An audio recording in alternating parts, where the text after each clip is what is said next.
pesantren secara daring.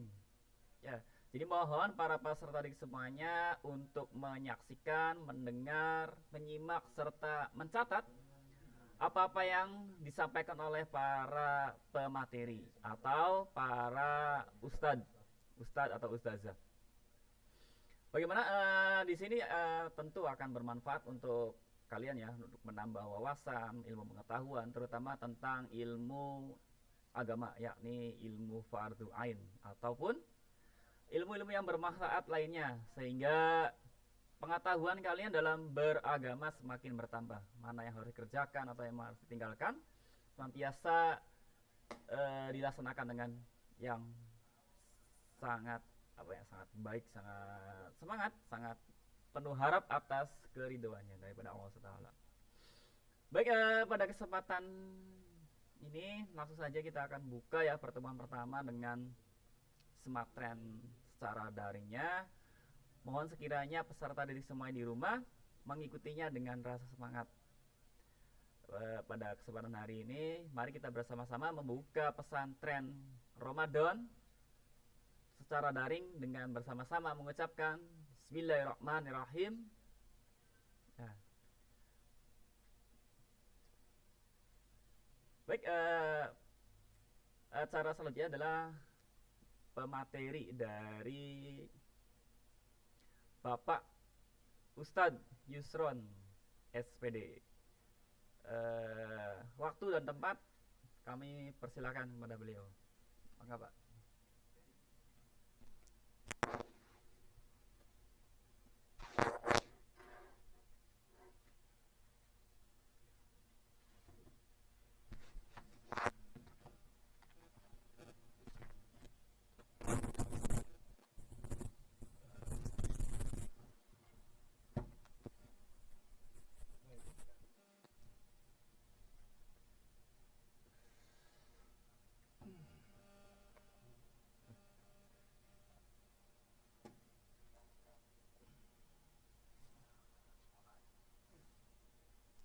Assalamualaikum warahmatullahi wabarakatuh.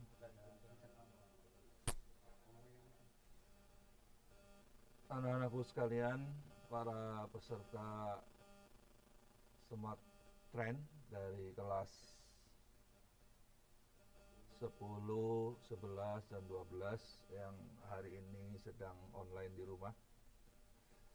Saya ucapkan salam sejahtera, semoga kalian semua dalam keadaan sehat-sehat saja dan kondisi prima dalam mengikuti Smart Trend melalui online ini.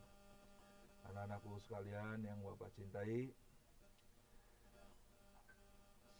Smart Trend ini diadakan oleh SMA kita tercinta dalam rangka untuk meningkatkan iman dan takwa kalian dengan melalui online, juga nanti akan kalian dapatkan juga melalui offline.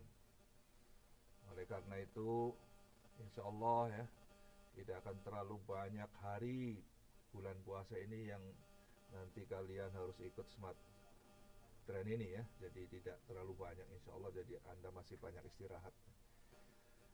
Anak-anakku sekalian, pada kesempatan kali ini saya selaku narasumber akan berbincang-bincang mengenai perkara agama, anak-anak sekalian, perkara iman.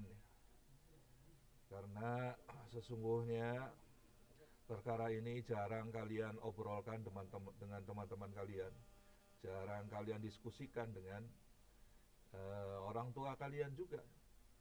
Oleh karena itu, perkara agama ini harus masuk dalam agenda harian kalian. Apakah kalian ikut kajian-kajian agama yang sekarang banyak di kampung-kampung kalian, atau juga aktif di media sosial yang fokusnya pada hal-hal atau perkara-perkara agama kalian. Anak-anakku sekalian, hari ini, pagi yang cerah ini, kita akan berbicara mengenai semangat berpuasa dan juga kenapa kita mesti berpuasa ya. Pada awal-awalnya diturunkannya satu umat, anak-anakku sekalian. Dari mulai nabi-nabi terdahulu ya, dari mulai Adam, Idris, Nuh, Hud, mungkin ada beberapa nabi sampai 2-3 kurun nabi, syariatnya satu mungkin. Ada juga yang nabi satu, nabi lainnya syariatnya berbeda. Allah Subhanahu wa taala, anak-anakku sekalian, menurunkan mereka itu sebuah aturan, sebuah ajaran, baik melalui suhuf ataupun melalui kitab-kitab sucinya, dengan melalui para nabinya. Apa tujuannya, anak-anakku sekalian? Sehingga syariat ini dikirim oleh Allah Subhanahu wa taala melalui para rasul, para nabi. Karena Allah Subhanahu wa taala yang menciptakan mereka, yang mengawasi mereka, yang memberi rizki mereka, kaum tentunya, lebih tahu, lebih sangat-sangat tahunya Allah Subhanahu wa taala terhadap bagaimana hidup yang nyaman bagi mereka, bagaimana agar mereka berbahagia tentu saja di dunia dan di akhirat. Karena Allah Subhanahu wa taala telah menjelaskan di banyak ayat bahwa dengan mengamalkan agama secara sempurna atau paling tidak sempurna sekalipun, maka kalian akan mendapatkan kebahagiaan. Akan mendapatkan kebahagiaan dunianya, akhiratnya tentu saja. Maka dengan syariat agama inilah Allah Subhanahu wa taala mengatur dengan sendirinya, mengatur bagaimana cara hidup dari setiap kaum. Kemudian kaum selanjutnya, dan tentu saja setiap kaum syariatnya berbeda.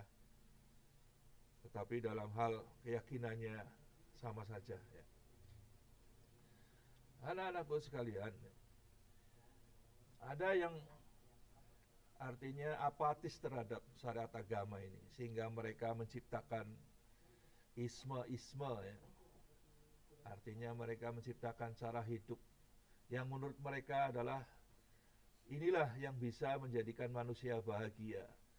Mereka menciptakan isme, aliran-aliran, ideologi baru, bagaimana agar hidup mereka bahagia. Apakah itu Marxisme, Leninisme, komunisme, liberalisme, dan sebagainya, ataupun yang lebih dekat kepada ajaran-ajaran agama fokusnya. Sebagaimana kita pernah mendengar ya, di Afrika, di Amerika, ujung-ujungnya mereka bareng-bareng sama-sama bunuh diri. Apakah ini yang dimaksud dengan bahagia, anak-anakku sekalian? Apakah pernah ada orang Islam itu bunuh diri? Tidak akan pernah ada. Kemudian kita lihat lagi, anak-anakku sekalian,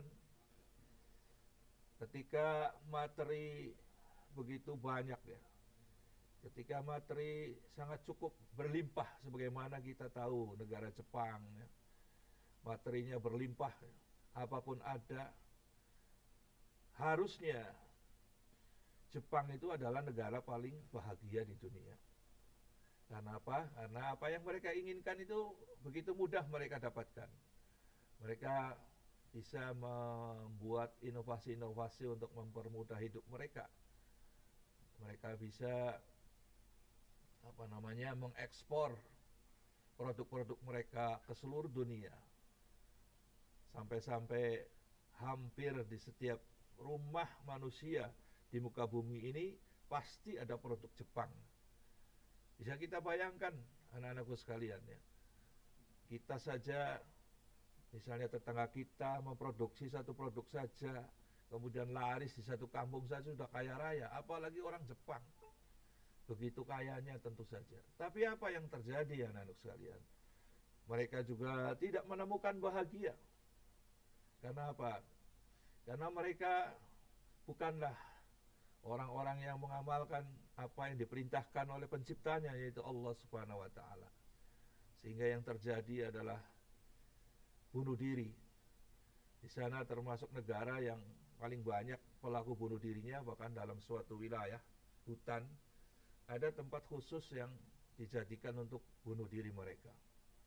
Kemudian juga di Swedia ada juga tempat khusus yang konon katanya dilegalkan di Swedia untuk bunuh diri.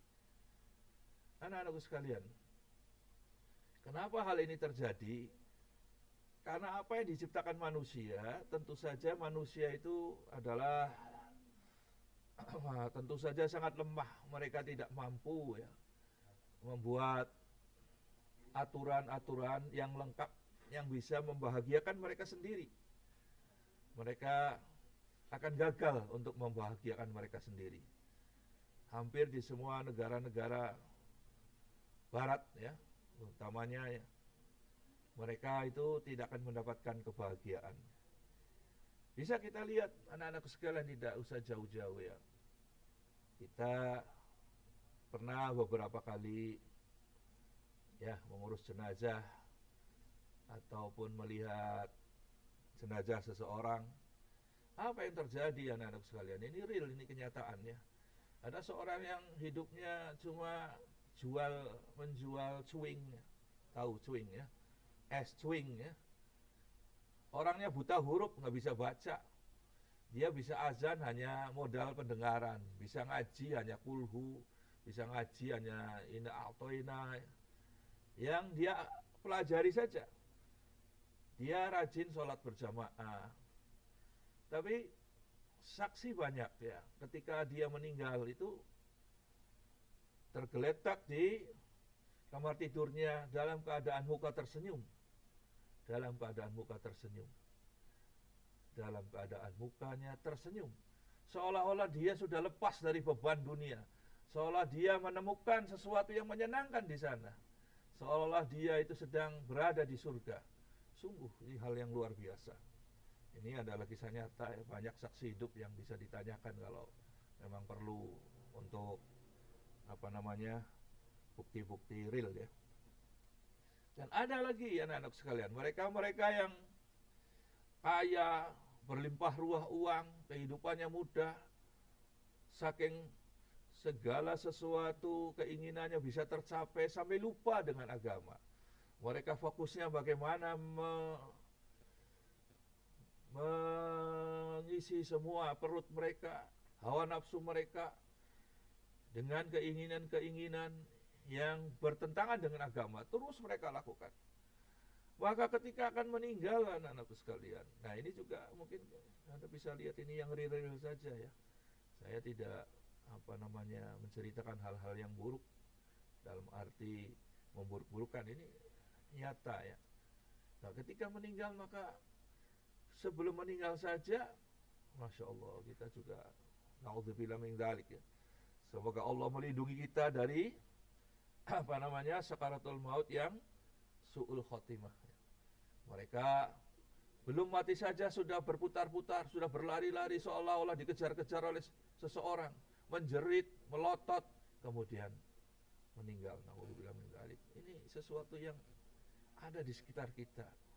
Tidak banyak dibicarakan. Saya bicarakan di sini agar kalian tahu sesungguhnya ya, agar kalian tahu di sekeliling kita ya, mereka itu tidak akan pernah menemukan kebahagiaan kalau hidup di luar agama. Kalau kita hidup di dalam agama, maka insya Allah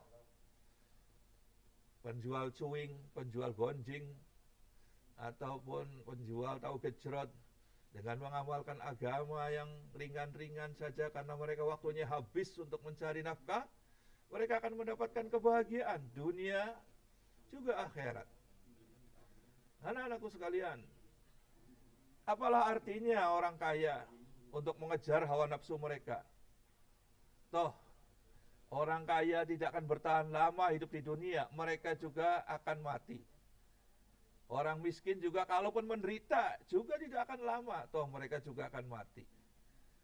Begitu pula yang lainnya. Oleh karena itu, andaikan kita punya modalnya adalah ketaatan pada Allah ya, maka insya Allah ya, Allah siap menjadikan mereka sebagai penduduk atau ahli surga, sehingga mereka hidup di dunia ini memahami betul bahwa hidup di dunia ini bukanlah untuk bermain-main, bukanlah untuk berfoya-foya, Bukanlah kehidupan dunia ini adalah untuk hanya sekedar bersenang-senang saja.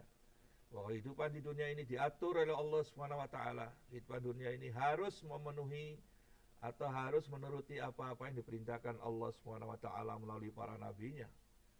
Setelah itu kita akan merasa senang. Oleh karena itu anak-anakku sekalian, di bulan Ramadan ini, bulan puasa Ramadan ini ya. Karena dalilnya sangat kuat ya, kita selalu hafal ya. Bismillahirrahmanirrahim. Ya ayyuhalladzina amanu kutiba alaikumus syiyamu kama kutiba alal ladzina min qablikum la'allakum tattaqun. Ini dari ayat ini adalah posisi puasa ini wajib anak-anak sekalian. Kalian tidak boleh tidak puasa tanpa alasan yang jelas. Hanya karena wetenge blenak, hanya karena lara weteng terus langsung masuk warung, minum. Nah, tidak bisa begitu ya. Alasan-alasan yang tidak jelas ini tidak akan Allah ridhoi. Kalau sakit memang benar-benar sakit. Walaupun wajib pun tentu saja setiap perintah Allah itu pasti ada apa namanya, bisa melakukan yang ringannya atau bisa mendapatkan perlakuan yang lebih mudah karena hal-hal lain. Apakah misalnya sholat juga ada sholat jamak kosornya, kemudian yang lainnya ya, jadi amalan-amalan itu sesuai dengan kemampuan tentu saja, tapi tidak boleh diringan-ringankan. Anak-anakku sekalian, di sini dikatakan wahai orang-orang yang beriman, orang-orang yang beriman, agar mereka itu melaksanakan puasa sebagaimana orang-orang lain, sebagaimana umat-umat lain, umat-umat nabi lain yang telah melakukan puasa juga sebagaimana perintah para nabi untuk melakukan puasa. Tujuannya apa? Agar mereka bertakwa, agar mereka bertakwa, agar mereka bertakwa. Allah Subhanahu wa taala tidak menjelaskan di samping puasa ini ada buah lainnya, ada manfaat lainnya, apakah kesehatan, apakah lainnya. Tapi Allah hanya menyatakan la'alakum tattaqun, cukup sudah. Yang lainnya itu adalah bonus. Walaupun banyak juga para ahli kesehatan menyatakan ternyata puasa itu menyehatkan dan lain sebagainya ya. Tapi yang jelas lebih utamanya adalah la'alakum tattaqun. Anak-anakku sekalian, mudah-mudahan kalian masih memantau, masih online ya. Jadi oleh karena itu ya, ketika kita mengerjakan puasa ini, kita harus dibekali dengan iman. Apa itu iman? Iman itu meyakini dengan sesungguhnya dalam hati, lisannya, kemudian juga actionnya juga jalan ya. Actionnya ya berpuasa. Jangan yakinnya saja puasa itu wajib tapi tidak dilaksanakan. Jangan cangkemnya saja, mulutnya saja bicara tentang puasa ya. Atau juga banyak orang yang puasa ini hanya untuk menghormati teman, nah ini juga percuma. Ya kita hanya berdoa saja mudah-mudahan dia bisa bertobat menjadi muslim. Jadi puasa itu benar-benar lillahi ta'ala, karena iman, karena Allah subhanahu wa ta'ala. Karena sesungguhnya Allah subhanahu wa ta'ala akan memberikan pada mereka ya, orang-orang yang berpuasa itu adalah banyak hal ya. Banyak hal, derajatnya akan ditinggikan. Bahkan Allah Subhanahu wa taala juga sebagai Tuhan Zat Maha Kuasa mengatakan, berfirman dalam hadis qudsi, puasa itu bagiku dan akulah yang akan membalasnya. Para ulama mengatakan maksud akulah yang membalasnya itu artinya betapa banyaknya, betapa besarnya pahala puasa ini. Kalau yang mengatakan ini Zat yang Maha Kuasa, maka kita harus sangat percaya betapa besarnya fadilah puasa ini, betapa berkahnya ya bulan Ramadan ini, sehingga terlalu banyak manfaat-manfaat yang bisa kita ambil ya. Dalam hadis lain juga banyak ya, man shoma Ramadanan imanan wa ihtisaban wa farallahu min dzambi dan sebagainya ya. Bahwa barang siapa puasa bulan Ramadan dengan iman dan dengan iman dan ihtisaban, dengan iman dan berharap pahala dari Allah Subhanahu wa taala, maka Allah akan mengampuni dosa-dosanya. Dengan iman dan berharap akan mendapatkan pahala dengan iman. Jadi kalau kita berpuasa belenak ning batur ya, nggak enak sama teman karena dipaksa, kemudian ya sebenarnya ya sudah bukan dengan iman lagi ya, tapi dengan karena teman ya. Hadirin yang dimuliakan Allah, imanan wahtisaban ini harus ada pada diri kita. Wahtisaban ini adalah harapan kita ya, ingin mendapatkan pahala dari Allah Subhanahu wa taala ketika kita berpuasa, setelah melakukan puasa ya, maka insya Allah Allah akan memberikan pahalanya. Nanti di akhir kita akan berjumpa dengan, akan melihat, akan berjumpa dengan apa yang telah kita lakukan di dunia ini, yaitu puasa Ramadan. Jadi dalam puasa Ramadan ini anak-anakku sekalian,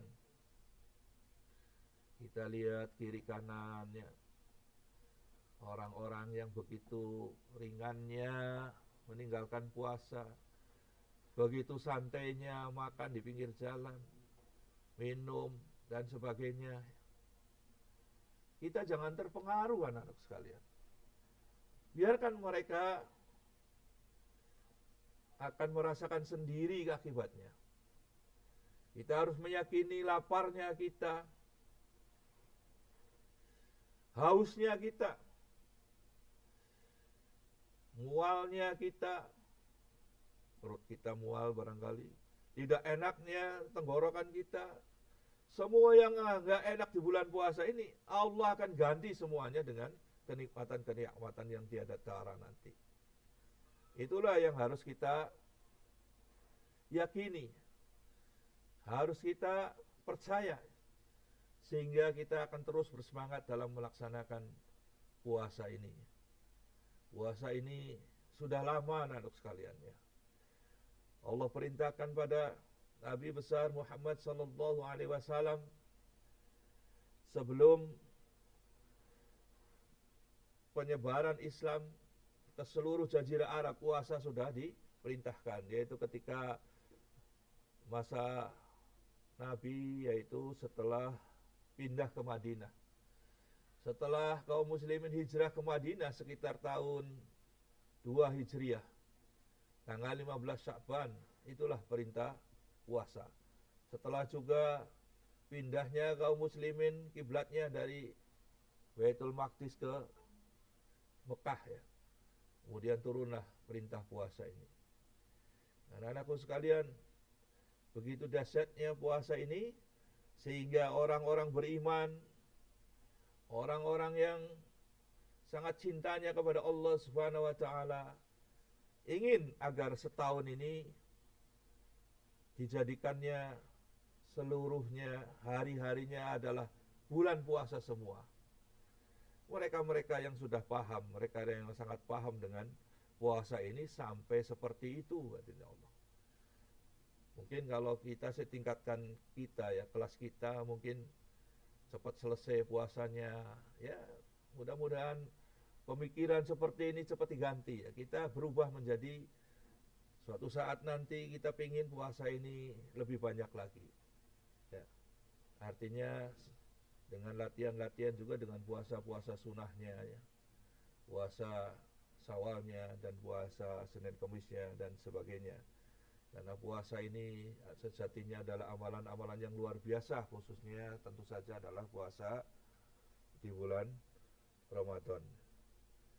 Anak-anakku sekalian, sampai juga fadilah puasa ini juga ada di dalam ayat-ayat Al-Quran ya, dalam surat surat Al-Qadar ya. Allah Subhanahu wa taala berfirman, "Inna anzalnahu fi lailatul qadr wa ma adraka ma lailatul qadr. Lailatul qadri khairum min alfi shahr tanazzalul malaikatu warruhu fiha bi'izni rabbihim min kulli amrin. Salamun hiya hatta matla'il fajr.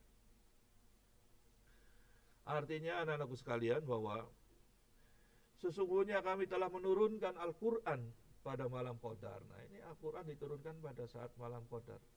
Salah satu kemuliaan Ramadan itu salah satunya adalah diturunkannya Al-Quran di bulan Ramadan, sehingga kita kenal dengan nuzulul Quran ya.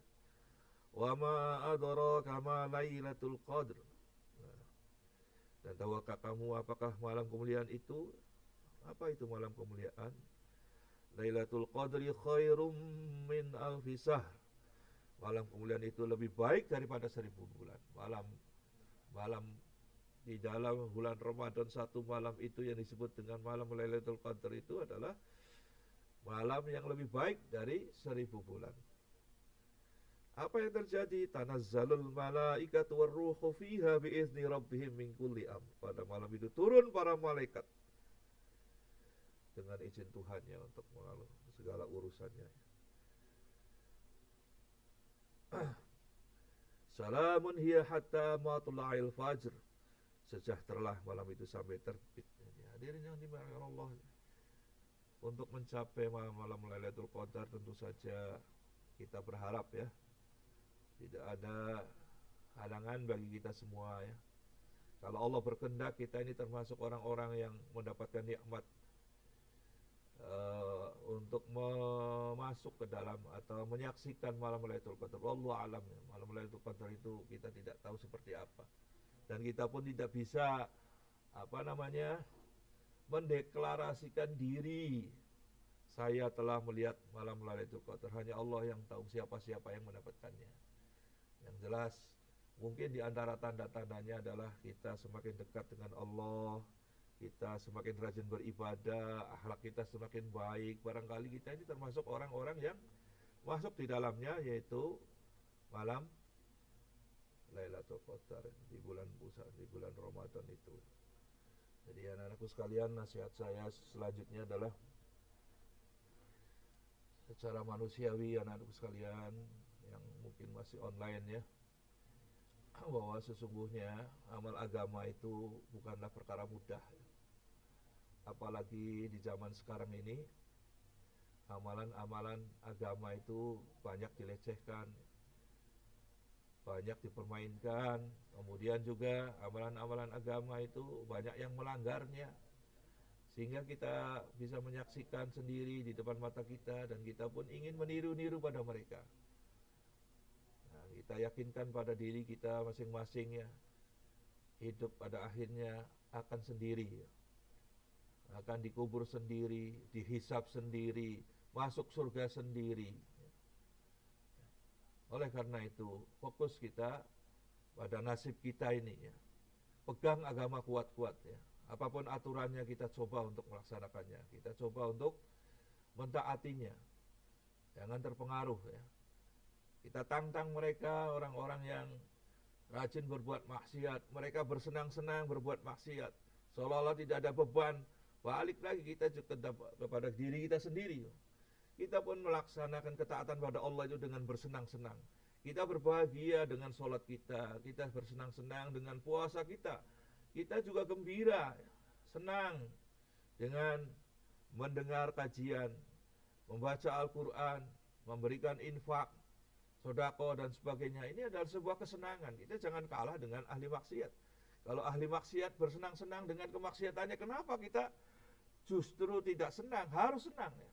Karena Allah akan senang, Allah gembira dengan istiqomahnya kita, kuatnya kita menjalankan ketaatan kepadanya. Mudah-mudahan dalam bulan Ramadan ini yang memasuki hari ke-6 ya, kalian tetap semangat ya.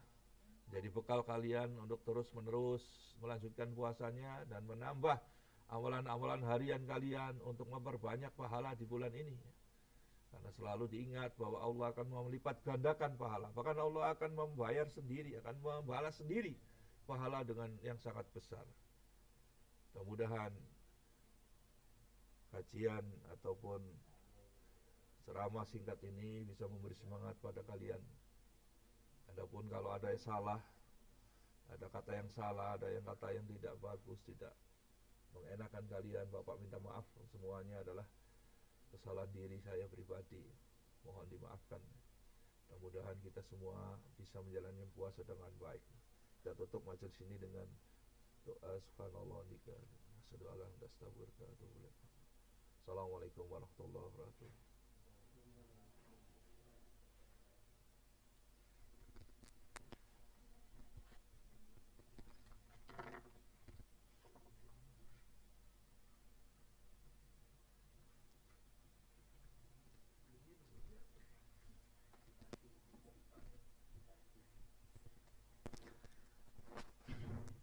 Alhamdulillah kita sudah menyaksikan bersama-sama ya tausiah yang dibawakan oleh Bapak Ustadz Yusron.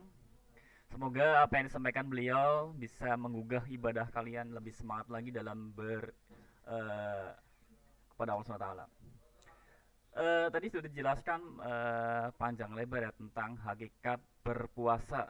Ya banyak di antara kita yang tidak mengerti atau memahami tentang hakikat puasa itu sendiri. Ya, jadi di samping ibadah puasa itu merupakan kewajiban bagi setiap insan muslim, juga banyak manfaat yang terdapat di dalamnya.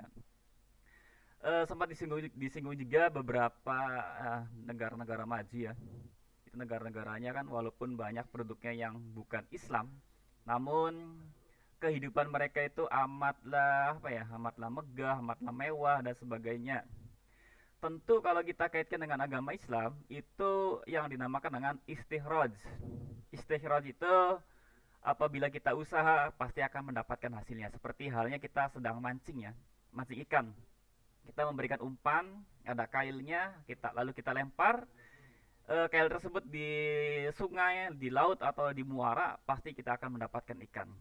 Begitu juga dengan istikhraj yang diberikan oleh Allah SWT kepada mereka yang non muslim ya, non muslim, namun mereka hanya mendapatkan di dunia saja, namun di akhirat tentu dia tidak akan mendapatkan ya. Maka jangan sekali-kali mempersamakan persepsi ya, dimana kok dia bisa gitu, kok negara-negara mereka bisa seperti itu, bisa rakyatnya makmur, sejahtera dan sebagainya. Nah itu terlepas dari itu semua ya, jangan sampai melemahkan keyakinan dan keimanan kalian kepada agama Islam, agama rahmatan lil alamin. Ya tentu pada tujuan hidup kita kan yakni Rabbana atina fid dunya hasanah wa fil akhirati hasanah wa qina adzabannar. Nah, seperti itu. Jadi kita itu pengen hidupnya bahagia di dunia dan di akhirat. Ya, di dunia hidupnya bahagia, hati tentram ya, lalu sesuatu yang sangat didambakan oleh yang lain ya, tidak semua ya. Jelaskan lagi juga sama Bapak Yusron tadi ya, Bapak Ustadz Yusron, di beberapa negara disiapkan tempat-tempat yang dilegalkan untuk bunuh diri. Nah ya, jadi memang angka bunuh diri di negara-negara tersebut itu sangat tinggi ya. Kalau kita lihat di negara kita yang mayoritas itu muslim, tentu sangat berbeda sekali angka terjadinya bunuh diri itu. Ya, jadi kita sudah memeluk ajaran agama Islam itu alhamdulillah, kita syukuri, itu merupakan karunia, merupakan nikmat yang telah Allah berikan yang sangat besar. Tentu hal itu harus kita syukuri. Syukurnya dalam hal apa Pak? Tentu syukurnya itu satu ya, peserta didik itu harus senantiasa ya bersyukur dalam hal ucapan, senantiasa lisannya, lidahnya, hatinya senantiasa mengucapkan kalimat alhamdulillah ya. Itu secara lisannya ya, jadi kita itu harus senantiasa bersyukur atas nikmat dan karunia Allah SWT. Dengan langkah pertama adalah senantiasa mengucapkan syukur alhamdulillah. Yang kedua adalah bagaimana Pak? Tentu kita harus senantiasa bersyukur dalam hal tindakan. Yang pertama dengan ucapan, yang kedua adalah dengan tindakan. Tindakannya apa? Tentu tindakannya itu senantiasa beriman dan bertakwa ya, dan menjalankan perintah-perintahnya, menjauhi larang-larangannya ya, tentu dengan rasa ikhlas ya dengan sikap raja. Raja itu apa sih, Pak? Raja itu kita berharap ya, berharap kita itu berharap mendapatkan karunia daripada Allah SWT, enggan atau enggak mau dimasukkan ke nerakanya, tapi maunya masuk ke surganya. Itu adalah pribadi yang mempunyai sikap raja. Lalu mempunyai pribadi sikap yang al-kauf. Al-kauf itu apa sih? Taat, takut, ya, taat atau takut kepada Allah SWT apabila saya ini tidak menjalankan perintah-perintahnya, ya. Dan kita senantiasa mempunyai sifat haya. Haya ini merupakan pondasi yang paling utama dalam beriman kepada Allah SWT, ya. Nah, mungkin itu saja kesempatan sematerennya di hari pertama. Mudah-mudahan mendapatkan berkah dan bisa menambah wawasan pengetahuan ilmu agama kalian. Akhir kata, ya, terima kasih atas perhatiannya. Jangan lupa jaga kesehatan, perbanyak amaliyah ibadahnya. Terima kasih. Ya, wassalamualaikum warahmatullahi wabarakatuh.